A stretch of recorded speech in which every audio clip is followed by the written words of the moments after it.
Assalamualaikum, kanallar yaxshimi? Allah salomat qilsin inshaalloh. Bugun biz qozonda, ya'ni duxovka ishlatmay kava pishirmoqchi. Ya'ni bo'libmi qish vaqti eng munosib. Oldi bilan kavalarimizni aqlab, yuvib, quritib oldim. O'sha holatda qozonimizga olamiz. Men tizimga buni o'sha holatda. Mana bu holatda tizib oldim. Endi men bu istakanda 3 istakan atrofida shakar to'kaman. Su istakanni o'lchasanglar bo'ldi. Mana bu 1. Hamma demasiga tekis holatda.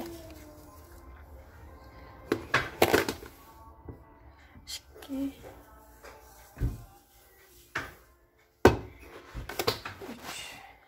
1 kilo atrofidagi yoki 1,5 kilo atrofida kavanglar bo'lsa, buning 3 stakan ishlasanglar bo'ldi. Meningki 1 kilo yoki 1 kilo desam, o'shiqroq holat uyda qolib kiloga solmadim.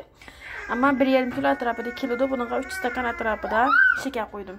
Mana bu sharoit qilib oldim. Mening hozir agar vaqtinglar bo'lsa, 1-2 soat atrofida musharat qo'yib qo'ysanglar, so'ra shakar erib qo'yg'ichi bo'ladi. Chunki men hozir bolalarimga kava deb ketganlik uchun aldirablam saqlatmadim. Ananga men mana bilasizlarmanglar. Qalampu, ya'ni karanfil deydi. Bundan bir 4 dal tashlab etdim. Andan keyin üzüm şirnesi qo'ydim. Pekmezi, ya'ni üzüm pekmezisidan az töküp etdim. Mana bu sharoitda cho'g'iltib töküp etdim.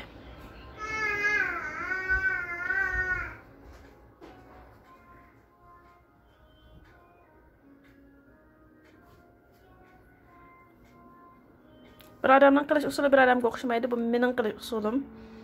Yani sınab baxsalar bo'ldi. Keyin pishgan holatini ko'rsizlar zaten. Bu holatda bo'ldi. Endi men tuvoqni itib o'ttirib normal holatda pishirma. Oldi bilan idishim tutib qopdimi? Mana shakar kuyib ketmaslik uchun eng tuvan o'tda shakarni eritib olamiz. Chunki u ulg'ayib qolsa shakar kuyib ketadi. Eng tuvan holatda shakarni eritib olamiz. Men hasalni idishim tutib qopdimi? Hasaldan azroq temitib etdim men. Mening nimam ya'ni, xohlasangiz temitmasangiz ham bo'ladi. Men o'zim sheni hasaldan azroq temitib etdim. Bu holatda. Tuvan ateşda, yani eng tuvan o'tda shakar erib holatga qilaman, undan keyin normal o'tda pishiraman. Mana bu holatda qaynayotdi. Ko'ringlar, bu holatda bo'ldi. Endi buni men aralashtirib turman. Mana shakarlarim ortdan erib deb. Mana bu holatda shakarlarning raus erish uchun matraplarni aralashtirib turman. Yani aralashtirib turamiz arada. Yani hozir bu holatda birdan shakarlar erib olsa, undan keyin yana qayta aralashtiramiz degandek. Yana tuvoqni yopib bo'sh tuvan o'tda ya'ni pishiraman. Davomlashtiraman ya'ni. Ko'rgandek bu holatda raus erib bo'ldi. Endi biz asti qilinma adalagan tarafimizni astinga qilib, chunki bu qilin bo'lgandan keyin pishmay qoladi. Ammo ikki tarafini ustiga qilish orqali hammasini shu holatda tizib qo'yamiz. Asti tarafı qattiq yog', shuning uchun ismay qolmasin. Bu holatda meni shu holatga tizib qo'yamiz. Ikki tarafi tuvoqni aytgandan keyin mana orqali oson pishirib, asti tarafi ta'saq pishirib, shuning uchun biz asti tarafini shu holatda qilib, hammani shu holatda tizib, tuvoqni etib, eng tuvan o'rta o'tda ya'ni normal, bek tuvanmada qo'ymamas, normal o'tda og'zini etib, yani kontrol qilib turib, yani diqqat qilib turib pishiramiz. Shu holatda tuvoqni etib qo'yaman. Mana bizning kavamiz qaynayotdi.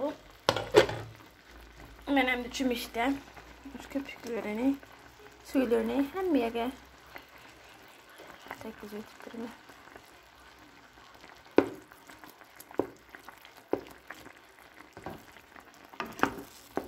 Aralashtirib turib pishiramiz.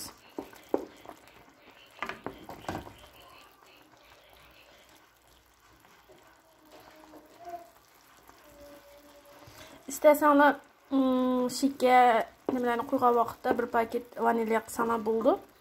Ammo u halolmi, harommi men bilmayman.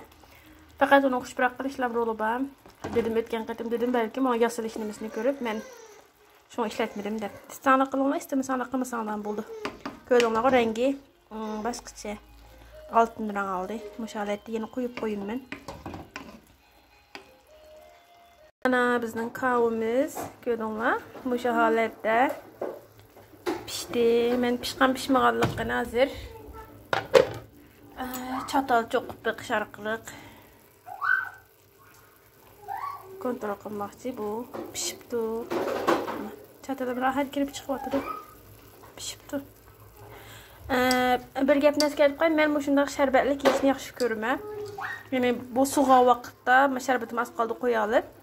Şoň men şekerni jiqroq qo'llandim. Agar sizlar bek sharbatsiz yeydigan bo'lib qolib qolsanglar, 2 kilo nimaga kavaga 1,5 stakan, ya'ni suv stakanda 1,5 stakan atrofida ya 2 stakan atrofida şeker ishlatsanlar bo'ladi.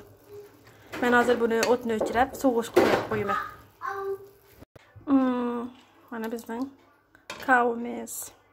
Mushayda bo'ldim men taxsiga olib yangaq chechib oldim. Endi yandekisiga men Hindiston cevizisi. Bilasizlarmi? Hindiston cevizi 2 kilodu. Shuni chechib olaman. Mana bu holatda 2 kilodu. Bu holatda. Bo'ldi. Bizning kava tatlimiz tayyor bo'ldi. Musharat qilsanglar bo'ladi.